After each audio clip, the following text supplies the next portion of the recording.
So Jade and Jacob, fresh off our trip from the NCAA Inclusion Forum, wanted to recap today and kind of talk to you guys a little bit about your experience and reflections. So tell me a little bit about why you chose to attend the NCAA Inclusion Forum.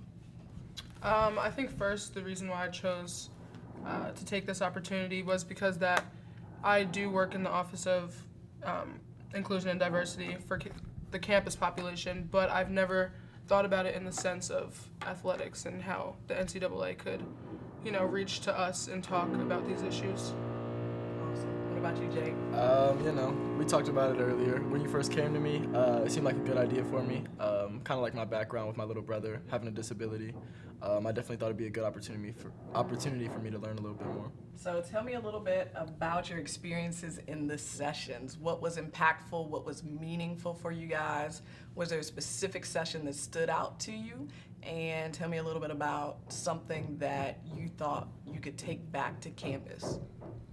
I feel like I loved all the sessions. Like, I obviously had a great time this weekend, and I took a bunch of notes, and met a bunch of people. And I think the most memorable part of the conference was just meeting people and interacting and being in a space that felt so accepting.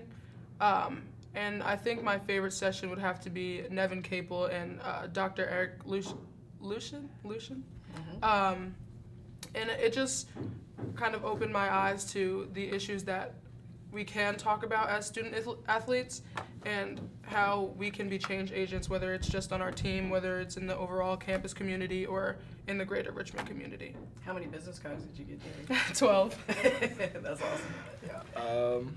Yeah. For me, it was challenging. I'm not really an open guy. I don't really like to go outside my comfort zone. I don't really like to talk too much. And then, all the speakers kind of push you to go outside your comfort zone and kind of like just make you think a lot about it. And then afterwards, you see Jade getting 90 business cards. You're like, oh God, I got to do something. But, I think all the speakers were really good. I was a big fan of Nancy Lieberman speaking, just because as an athlete, I think like her story is just wonderful. Like, it's just crazy.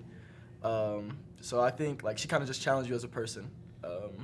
Just saying like if she can do what she does, like no reason anybody can't do anything. I think it was pretty good for me. Awesome. Are you guys looking forward to Dr. Derek Greenfield being on campus in September? Absolutely. Yes, 10 out of 10. Yes. He was a good speaker. He was awesome. He was good. Right.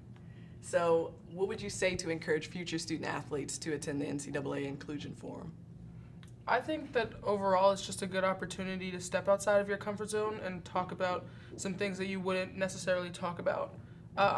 And for example, the session on LGBT and religion and how we could talk about that in college athletics was something that I never really thought about.